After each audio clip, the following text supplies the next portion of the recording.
إن الحمد لله نحمده ونستعينه ونستغفره ونعوذ بالله من شرور أنفسنا ومن سيئات أعمالنا.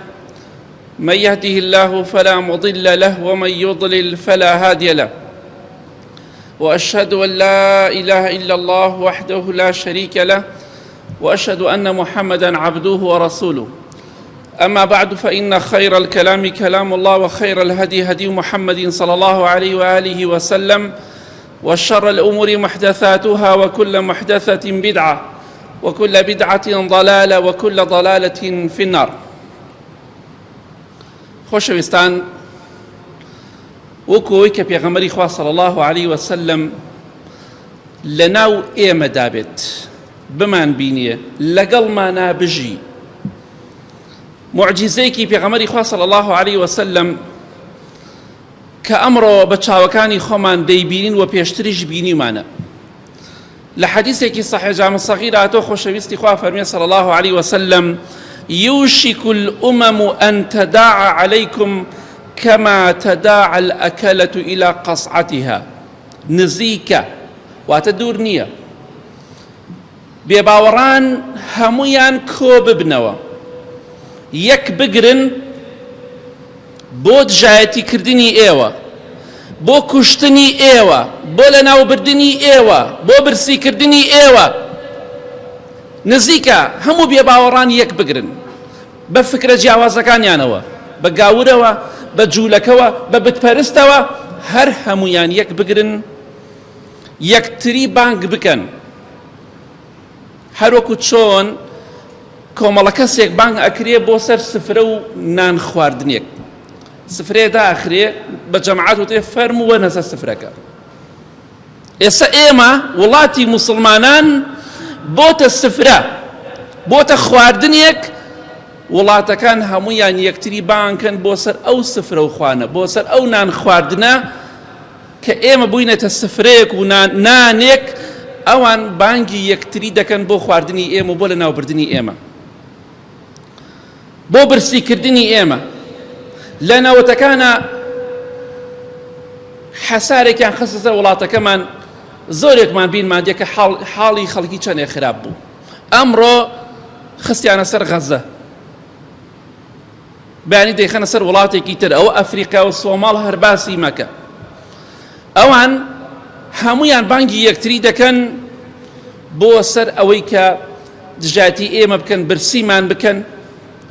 هەمویان کۆ دەبنەوە بۆ ئەوەی کە لە یەکمان بترازێنن. عەقڵێتی ئێمە بە جۆرێکە وا دەزانن ئیسلام مافی ئێمە پێشێل کردووە. هەتاکو ئیسلام بوو، حکومەتی ئیسلام و خەلافەتی ئیسلامی هەبوو، وڵاتی کوردستان هەموو یەک پارچە بوو. سەدەها خەلیفە هات، هیچ وڵاتێکی کوردستانی نەکرە چەند بەشێکەوە. بەڵام سایس بیکۆ هەمومان بیستومانە کاتێکە لە 1916 وڵاتەکانیان چی لێ کرد؟ ئەوەی کە زەرەری کرد بە دەرەجە یەک کێ بوو؟ کوردی داما بوو. عەرەبەکان بوون بە حکومەت. بۆیە پێغەمبەری خوا فەرمی صلی الله عليه وسلم نزیکە ئەوان کۆ ببنە و بانگی یەکتری بکەن، هەروەکو چۆن کەسانێک بانگ ئەکرێ بۆ سەر خواردنێکە بیخۆن، بێگومان ئەوان ئێمە برسی دەکەن. وڵاتە زلهێزەکان دەمان کوژن و کەسێکی دڕندە دروست ئەکەن، چیمەبارانمان کە و ئەنفالمان کە. کێ دروستیانی کرد؟ هەمووی بەکرێگیراوی خۆیانن. کەسانێک دروست ئەکەن جیامان کەنەوە. بەریتانیا و فەڕەنسا و وڵاتەکان هەمویان ئیتیفاقیان کرد کورد بکەن بە چوار پارچەوە. ئێستا ئێمەش وا ئەزانین ئیسلام زڵمی لە ئێمە کرد. نەخێرەتا ئیسلام وایە 1000 ساڵە تریش ئیسلام خەلافەت و حکمی بکردایە، کورد هەر یەک پارچە بوو. کەواتە ئەوە معجزەی پێغەمبەری خوایە صلی الله عليه وسلم کە ئەوان بانگی یەکتری دەکەن بۆ سەر ئەو خواردن و سفرەی ئێمە. نەوتمان دەخۆن، پارەی نەوتمان دەخۆن، پارەی غازمان دەخۆن، هیچ کەسێکیش بۆی نێ قسە بکە. ئەمە معجزەکەی پێغەمبەری خوایە صلی الله عليه وسلم لەسەر سفرەی ئێمە و لەسەر داهاتی ئێمە دانیشتوونە، فەرموش لە وڵاتەکانی تر دەکەن و کەسیش بۆی نێ قسە بکە. بەڵێ خۆشەویستان، یەکێک لە هۆکارەکانی زەلیلبوونی مسلمانان چییە؟ داماوبوونی مسلمانان. ئەمڕۆ بۆچی ئێمە داماوبووینە؟ بۆچی ژێردەستە بووینە؟ خۆشەویستی خوا فەرمێ صلی الله علیه وسلم لە حەدیثێکی صحیح جامع صغیرە، هەر قەومێک لە ئومەتەکەی من پەیمانەکان کە لەگەڵ خوادا بەستویانە پەیمانەکان بشکێنن، ئەو وعدانەی کە بە پێغەمبەری خۆیان داوە صلی الله علیه وسلم شوێنی سونەتەکانی بکەون بیشکێنن. واتە هەر کەسێک وعد و پەیمانی خۆ و پێغەمبەری خوا بشکێنێ صلی الله علیه وسلم کە ئەمڕۆ زۆر بەمان شکاندومانە. ئەو پێغەمبەری خوا فەرمیێ صلی الله علیه وسلم ئەو باوەڕدارانەی کە پاشگەز ئەبنەوە لەو وعدانەی کە بەخوایان داوە، واتە سەرپێچی فەرمانی خوا و پێغەمبەری خوا دەکەن صلی الله علیه وسلم، إلا سلط الله عليهم عدوهم من غيرهم فأخذوا بعض ما كان في أيديهم. سبحان الله، الله ناو إيه مداي بيغمري خواه صلى الله عليه وسلم.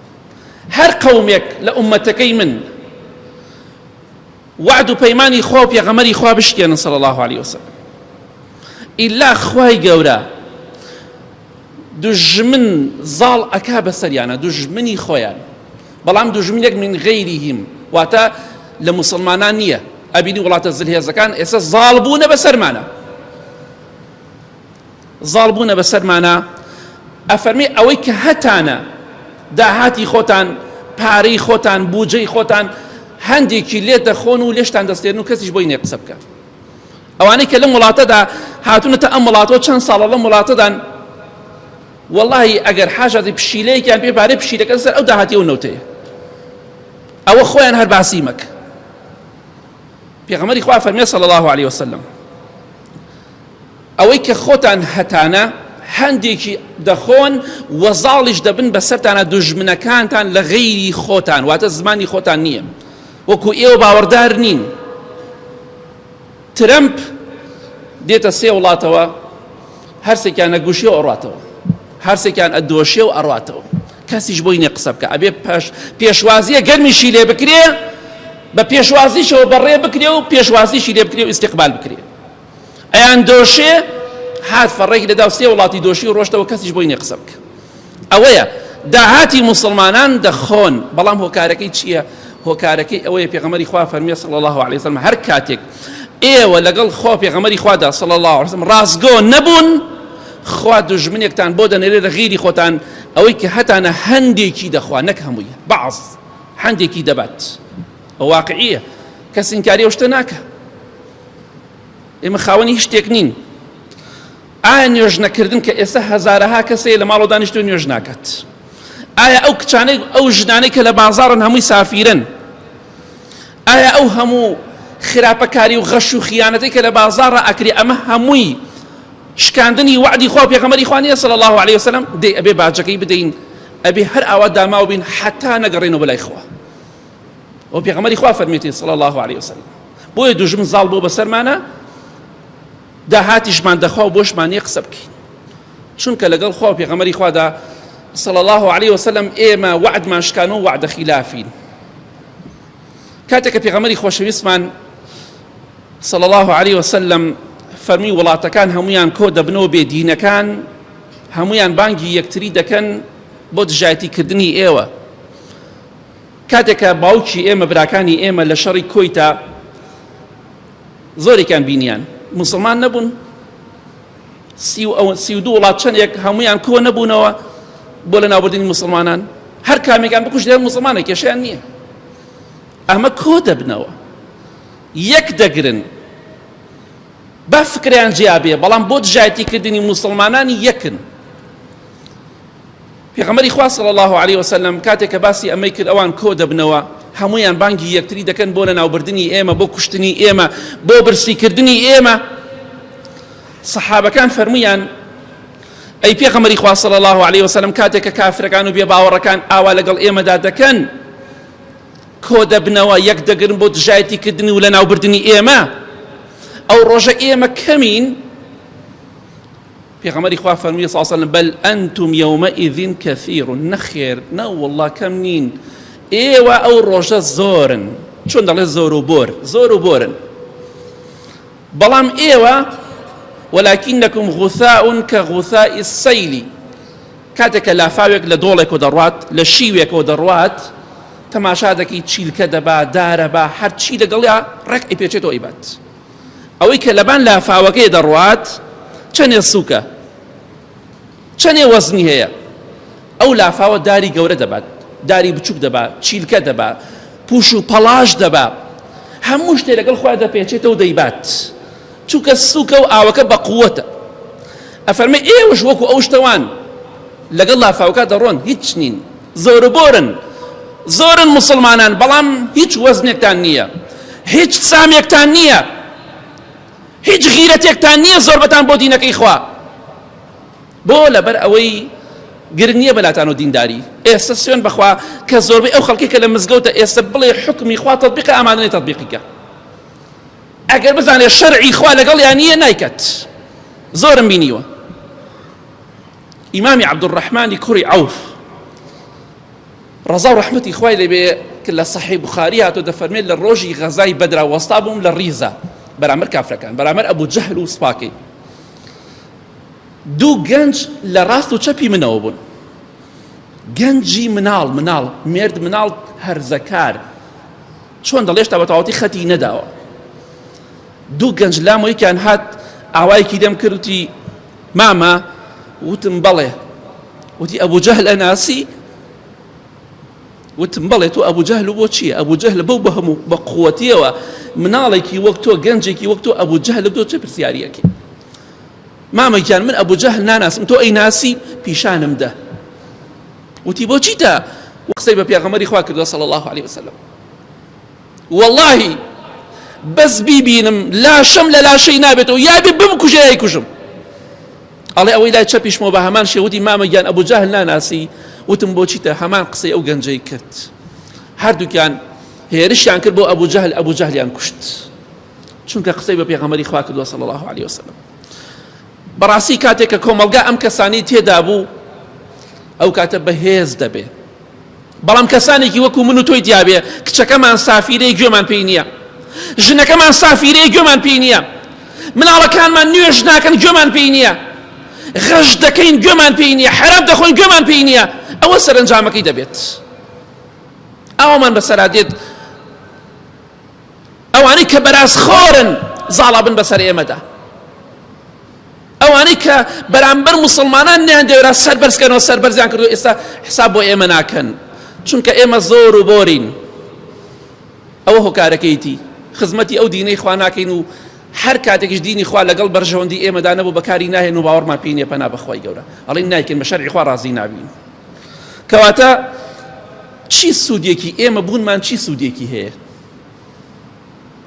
بە هەزارەها مسلمان بەقەت ئەو دوو گەنجێک کە ئەبوو جەهلیان کوشت غیرەتیان نییە بۆم ئیسلامە کەواتە سەرنجامەکەی دیارە ئێمە شۆک و پوش و پەڵاشی سەر ئاوی لافاوین و هیچ سوودێکمان نییە بۆ میلەتە بۆ ئەم ئیسلامە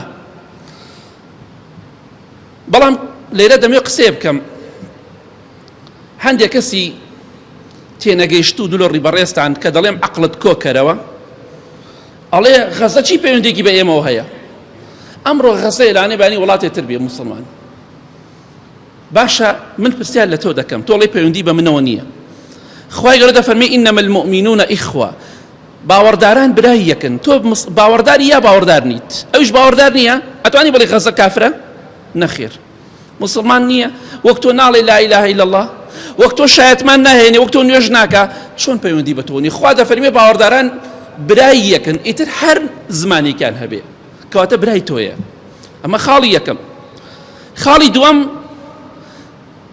زۆربەی مامۆستایان ئاینی ئەم کوردستانە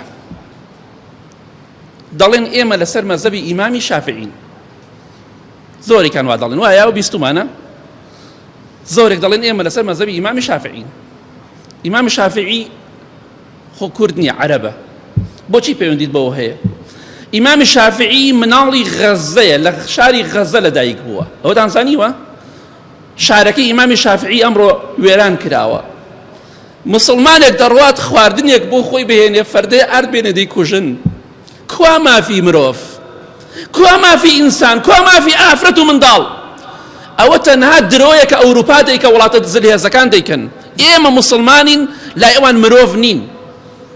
کوا مرۆڤایەتی درۆ دەکەن باوەڕیان پێ مەکەن. ئێمە مرۆڤ نەبووین ئەنفال کراین، ئێمە مرۆڤ نەبووین کیمە باران کراین، ئێمە مرۆڤ نەبووین کرانە چوار پارچەوە. درۆ دەلەسێ باوەڕ بەوانە مەکەن، ئەوانە پشیلە بەخێوەکەن نازام چی بەخێوەکەن، هەمووی خەڵەتاندنی چاوی تۆیە. پیاوێک دەبینی بە هەزارەها و بە ملیۆنها دەفتەری هەیە، دەوڵەمەە یا بەرپرسە ئەچێ مۆبایلەکە و مۆبایلەکەی دایکت و نەنکرد دێنی ئەوە ئەیگرێ بەدەستەوە لەبەر کامێرە، ماشەڵڵا فڵان کەس پیاوێکی سادەیە. کورە تۆ بۆ نەفەقیری بۆ نەداماوی تۆزێ عەقڵت کۆکەرەوە، سادەی چی؟ ئەوە تەنها بۆ خەڵەتاندنی تۆیە. ئەڕاتە سیارەیەکی شڕەوە ڤیدۆیەکم بکەن با منا خەڵکی پێ بخەڵەتێن، تۆزێ عەقڵت کۆکەرەوە. ئینسانە بێ عەقڵ و تێگەشتوو بێ. بەڕاستی پەیوەندی بە ئێمە هەیە. خاڵێتر ئەڵێن کاتێککە ئێمە لێمان قەوما بۆ خەزە دیفاعی لە ئێمە نەکرد، حەقمان چێ بەسەریانەوە. منیش وەڵامی تۆ ئەدەمەوە ئەگەر مەبەستە 1916 بێ سایز بیکۆ کراوە کاتێککە کوردستان کراوە چوار پارچەوە، ئەمانەی کە ئێستا کوژراون و برسی دەکرێن هیچیان لەدایک نەبوونە، هیچیان ئەو کاتە نەبوون تا دیفاع لە تۆ بکەن، تۆش نەبووی. ئەگەر مەبەست کاتی ئەنفال و هەڵەبجەیە بە هەمان شێو ئەو هەموو مناڵی کە کوژرا و برسی کراو مرد ئەو کاتە لەدایک نەبوونە. ئەو پیاوانەی کە کوژراون زۆربەیان ئەو کاتە هەر مناڵ بوونە یا لەدایک نەبوونە. تۆ موسڵمانی باوەڕدار ئەگەر مێرولەیەک بکوژێ پێی ناخۆشە، مێرولەیە بکوژرێ بە ناحەق پێی ناخۆشە، نەک مسلمانێک وەڵڵای کافرێکیش بکوژرێ بە ناحەقە بێ پێت ناخۆش بێ، ئەبێ ڕازی نەبی. کەواتە ئاگاداری خۆمان بین. ئیمامی شافعی کە خەڵکی دەڵێ لەسەر مەذهبی ئیمامی شافعی خەڵکی غەزەیە و عەرەبە و کوردیش نییە، ئەی بۆ پەیوەندیت بە ئەو هەیە پەیوەندی بۆ کانترەوە نییە. لەخوا بترسین، هەر کەسێ بە ناحەق بکوژرێ بێ دڵمان بۆی ژان کا و خەفەتی لێ بخۆین. یا ڕەبی خوا لە گوناهەکانمان خۆش بی، لە گوناهی دایک و باوک و مردوەکانمان خۆش بی. یا ڕەبی خوایە جوولەکە و وڵاتە زلهێزەکان زەلیل و ڕسوای دنیا و قیامەت بکەی یا ڕەب العالەمین. ئامین.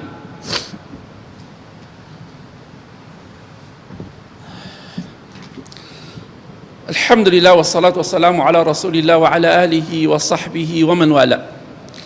خۆشەویستی خوا صلی الله عليه وسلم وەکوی کە لەگەڵ ئێمەدا ژیا بێ، لەناو ئێمەدا بێ، ئاگای لێمان بێ و بمان بینێ.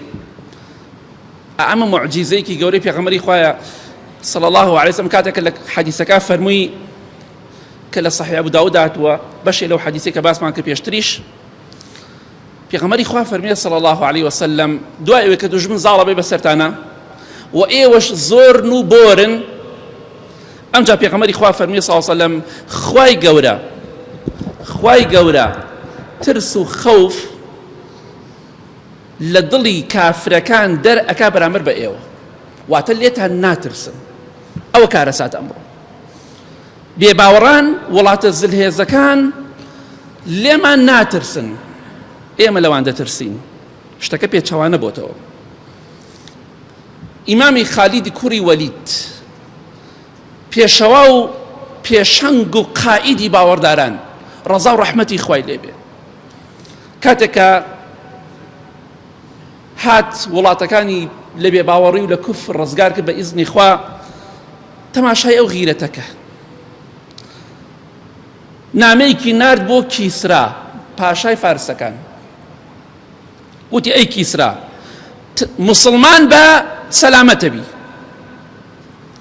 ئەگەر مسلمان نەبی ئەی کیسرای پاشای فارسەکان واللهی پیاوانێکت بۆ دەنێرم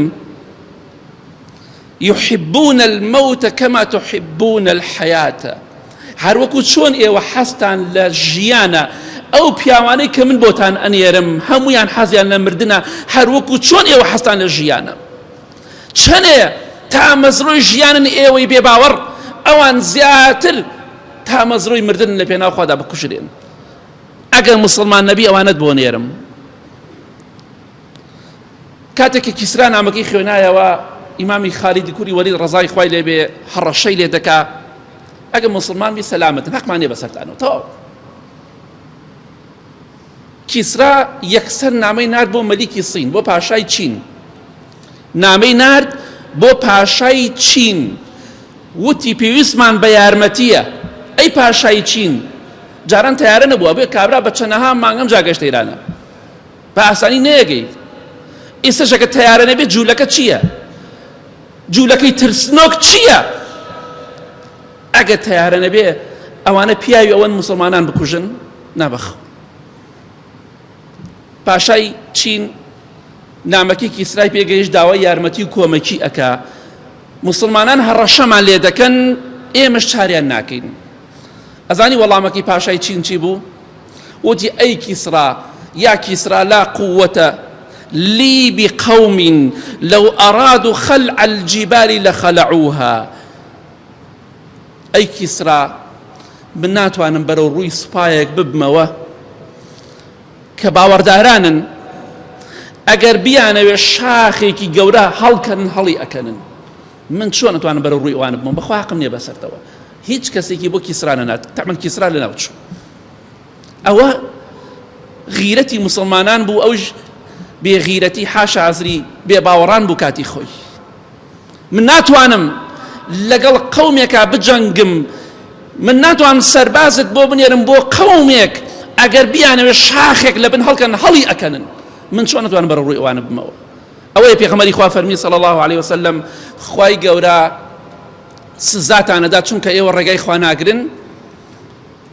ئەو کاتە ترس و خەوفی ئێوە سام و هەیبەتی ئێوە لە دڵی بێباوەڕەکان و دژمنەکانتانە نامێن. ئەمڕۆ نەماوە، هەر حسابت بۆ ناکەن. بۆچی؟ لەبەر ئەوە خالیدی کوڕی وەلیدمان نەماوە، عومەری کوڕی خەتابمان تیا نەماوە، کۆمەڵە گەنجێکی ئیماندارمان تیا نەماوە. بۆیە ئەوەمان بەسەرا هاتووە. بۆیە موسڵمانان ئەمڕۆوایان لێ دێت. ئەگینا ئیمامی خالید زیندوو بوایە حەدیان چی بۆ شتانە بکەنەوەن. بەڵێ خۆشەویستان، بۆیە ئێمە بەم مرۆڤانەوە فەخر و شانازی دەکەین، نەک بە یاریزانێکی بێباوەڕی کافرەوە. بەمانەوە شانازی بکە، فەخر و شانازی بکە، بەمانەوە سەربەرز بە، نەک بە بێدینیەک بەدوای تۆپێکە ڕاکات. ئەوە حاڵەکەی ئێمەیە. معجیبی میسی ڕۆناڵدۆ و ئاگای لە خالیدی کوڕی وەلید و عومەر کوڕی خەتاب نییە. ئەو حاڵی میلەتەکەمانە.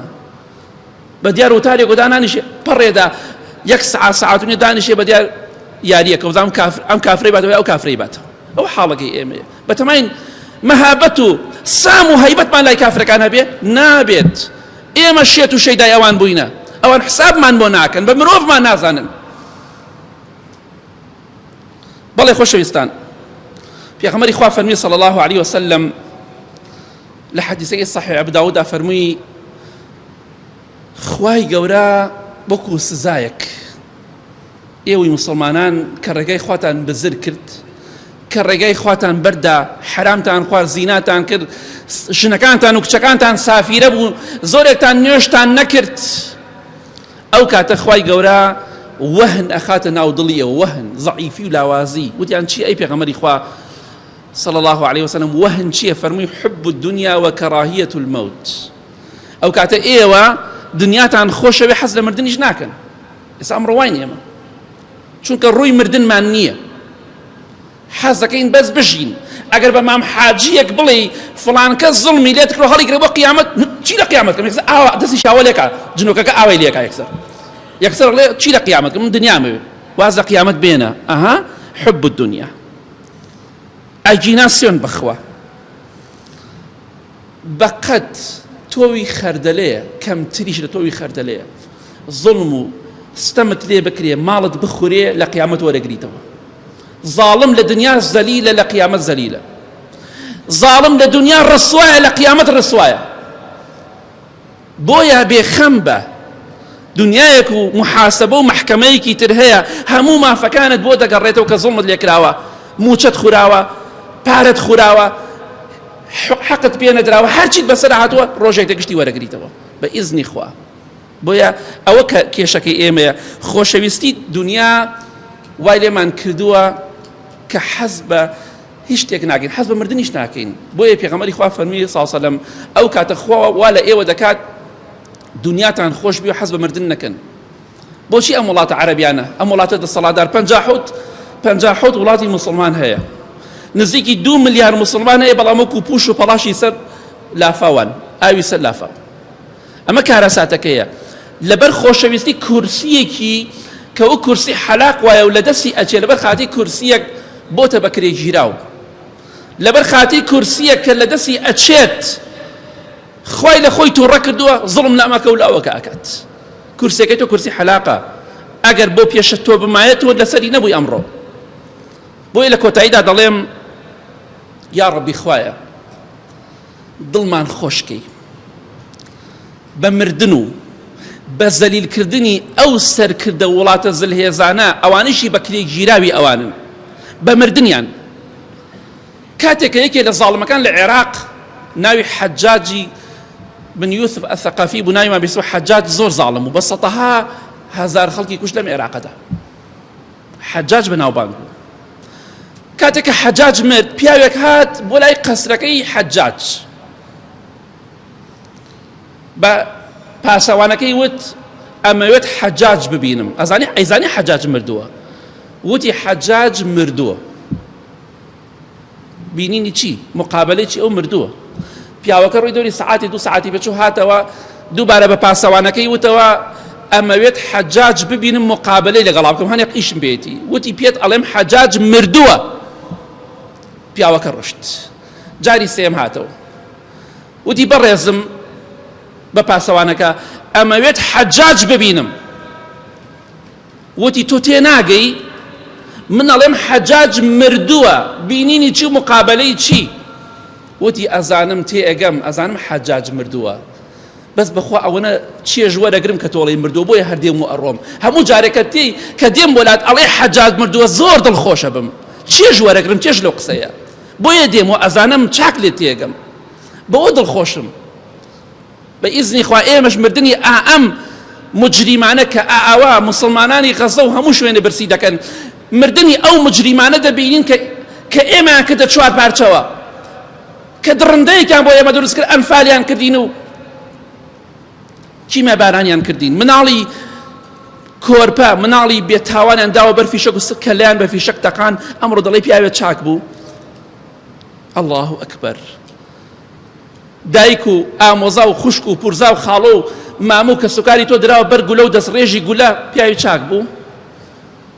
ئەگەر ئەوە عەقلێتی ئێمە بێ ئیتر چی لە ئێمە بکەین؟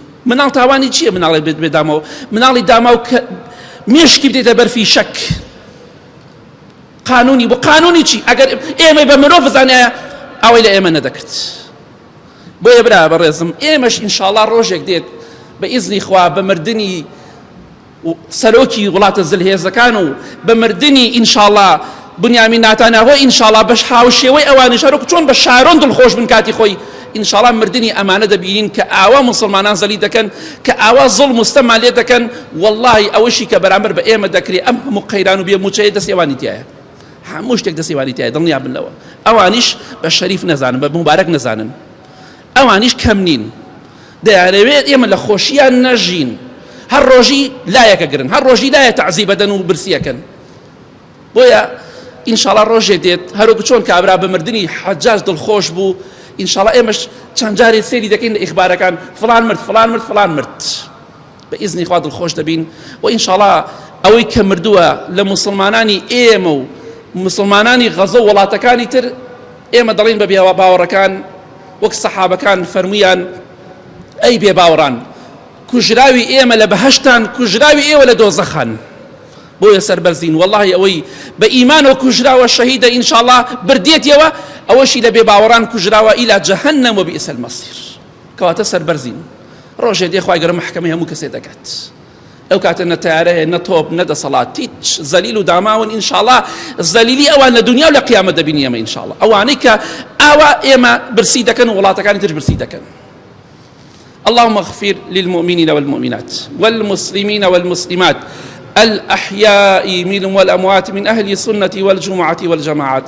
يا ربي خوايا الشفاء نخوش كان من بدي بتايبتي أواني داوي دعاء خيران كدو. يا ربي خوايا هي مني وآرامي ولات من بباريزي خوايا جان هر كسي دلصوزي إسلام ومسلمانانا دلصوزي أمي لتي خوايا سركوتوكي خواهی گیان هر کسی کش بپیچ چوانوی خواهی گیان زلیل و دامایی بکی خواهی گیان برا خوشک کان ما لغزه سرکوتو کی یا ربی خواهی دشمن کان یانو اسرائیل زلیل و سرشور و رسوا بکی یا ربی خواهی شوکت یان بشکینی یا ربی خواهی هز یان بشکینی یا ربی خواهی بگوری خول نامیان بری یا ربی خواهی رحمه لبکی آخرمان بخير بگێڕی بمانگەڕێت و بەلای دینەکەی خۆت. آمين آمين آمين وصلى الله على محمد وآله وصحبه أجمعين.